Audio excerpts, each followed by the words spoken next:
या बातम्यांचे प्रायोजक आहेत मेसर्स पुरुषोत्तम नारायण गाडगीळ, सराफ आणि जवेरी यांच्या शाखा महाराष्ट्रापासून कर्नाटकपर्यंत वेगळ्या वेगळ्या डिझाईन्स आणि आकर्षक डिस्काउंटसह मेसर्स पुरुषोत्तम नारायण गाडगीळ।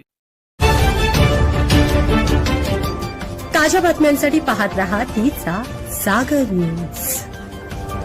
काँग्रेसचा डाऊनफॉल, पार्थ पवारांची खोचक टीका। सतेज पाटील म्हणाले, weight and watch.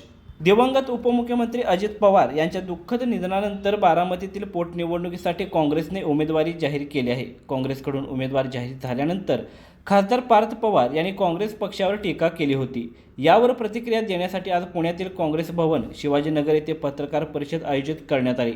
Akhil Bharatiya Congress कमिटीच्या संघटन सृजन अभियानाच्या अंतर्गत या परिषदेवर आमदार सतेज उर्फ बंटी पाटील, काँग्रेस नेते विनोजी सुलतानपुरी, योगेश एस.सी, भाईदास ई नगराळे आणि सूर्यकांत पाटील उपस्थित होते।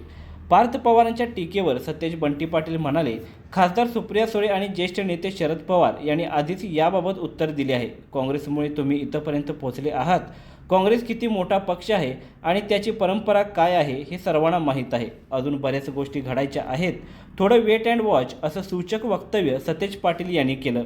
बारामतीत भाजपने उमेदवार उभा केला नाही, यावर सतेज पाटील यांनी भूमिका मांडली। भाजपने आम्हाला सांगावं की आम्ही त्यांचं ऐकावं असं नाही। याआधी भाजपने कुठे उमेदवार उभे केले होते सांगायला लावू नका, आम्ही स्वतः निर्णय घेऊ असं सतेज पाटील म्हणाले। कोल्हापूरच्या कागल येथील राष्ट्रवादी काँग्रेस शरदचंद्र पवार पक्षाचे नेते समरजित घाडगे यांचा भाजप प्रवेशाबाबत सतेज पाटील यांना प्रश्न विचारण्यात आला। त्यावर त्यांनी भाजपची गाडी एवढी भरली आहे की काही जण खिडकीला लोंबकळत आहेत, 70 जागा वाढणार आहेत, डिलिमिटेशनबाबत लोकांना माहिती दिली जात आहे। जे लोक भाजपात जात आहेत ते काही अडचणींमुळे जात आहेत, पण जनता आमच्या सोबत आहे अशी भूमिका त्यांनी मांडली। दरम्यान बारामतीतील राजकीय वातावरण सध्या तापलेले आहे। राष्ट्रवादी काँग्रेसकडून उपमुख्यमंत्री सुनेत्रा पवार आणि काँग्रेसकडून आकाश मोरे यांना उमेदवारी देण्यात आली आहे। सतेज पाटील यांनी स्पष्ट केले की पक्ष माघार घेणार असल्याच्या अफवा चुकीच्या आहेत आणि सर्व निर्णय वरिष्ठ नेत्यांद्वारे घेण्यात येतील।